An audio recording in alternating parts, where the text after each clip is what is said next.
Qui dit pouvoir d'achat dit aussi budget. Et budget, on pense aux travaux, les travaux de rénovation énergétique. Ça représente un coût pour le budget des ménages, d'autant que les règles changent dans l'immobilier. C'est la lutte aux logements les plus énergivores. Mais alors, entre le nouveau DPE qui ne fait pas l'unanimité, les interdictions à la location des logements classés F et G, le gel des loyers, des audits obligatoires pour mettre en vente, de la volonté ou pas des copropriétés de rénover, on s'y perd un peu, même pour ne pas dire complètement. En matière de rénovation énergétique, est-ce qu'on est à la hauteur des enjeux ? Alors, moi, je pense que vous avez parlé de calendrier. Je pense que les Français n'y comprennent plus rien, surtout les copropriétaires. Pourquoi ? Parce qu'on leur explique qu'il faut qu'ils fassent des plans pluriannuels de travaux en 2024, 2025, en 2023, 2025, 2026, en fonction de la taille de leur immeuble. On leur explique que le diagnostic de performance énergétique collectif doit être fait obligatoirement en fonction de la taille de l'immeuble en 2024, 2025, 2026.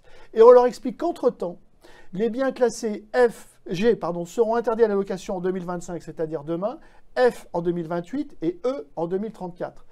Ça signifie que 3 500 000 logements, potentiellement, seraient, juste pour le parc privé locatif, à terme interdits de location, alors même qu'on n'est pas dans le rythme de la rénovation pour des raisons financières et techniques. Donc nous, ce que nous souhaitons évidemment, c'est qu'on revoie ce calendrier urgemment. Comment on le reverrait ? On le reverrait d'abord en se mettant sur le calendrier européen, 2034. Pourquoi ? Parce que nous dit l'Europe ? L'Europe nous dit plus de logements G et F en 2034, et notamment plus de logements G d'ici 2030. Et l'impact n'est pas le même. L'impact n'est pas le même parce que, d'abord, ça n'oblige pas à être en D tout de suite, les E ne seraient pas concernés. Donc, quand on regarde l'impact de la situation actuelle, le parc locatif en 2028, quand on prend parc social et parc privé, si on ne change rien, on perd 2 millions de logements. Et si en 2034, on ne change rien, on perd 4 700 000 logements. C'est ça que ça veut dire. Nous proposons la chose suivante, et c'est ce que l'on va voir après, c'est finalement de se concentrer uniquement sur les biens classés G et F, mais y compris en considérant les propriétaires occupants. Parce que, Olivier, expliquez-moi quelle est la finalité de se concentrer uniquement sur le parc locatif si on vise la neutralité carbone. Ça veut dire qu'on oublie en réalité tous les logements qui sont aujourd'hui occupés par des copropriétaires occupants. C'est-à-dire qu'on dit que la France pourrait atteindre cet objectif en ne traitant qu'une partie de ce parc. Revenons à la raison, prenons tous les G, y compris les G occupés par leurs copropriétaires aujourd'hui, amenons-les au minimum à F en 2030 et à E en 2034 et non pas à D. Et ainsi, on traitera l'ensemble du parc énergivore et non pas que le parc locatif. On détend le calendrier pour pouvoir réussir cette rénovation. Et important, on solidarise les copropriétaires occupants et les copropriétaires bailleurs dans nos immeubles, ce qui n'est pas le cas aujourd'hui, puisque un copropriétaire occupant peut parfaitement occuper son logement indécent, un copropriétaire bailleur ne pourrait plus le louer.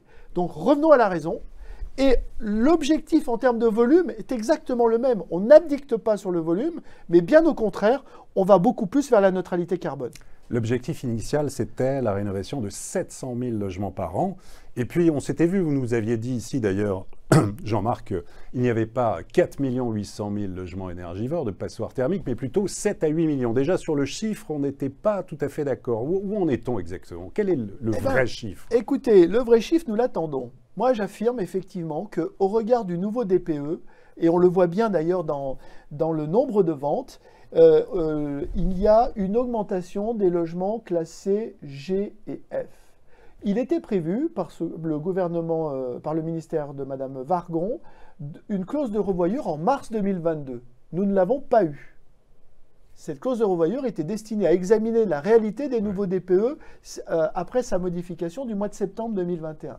Nous avons eu une réunion technique pour laquelle on nous a laissé entendre qu'a priori on serait plus vers 5,5 millions de passoires thermiques que 4,8 millions, mais pas à 7 millions.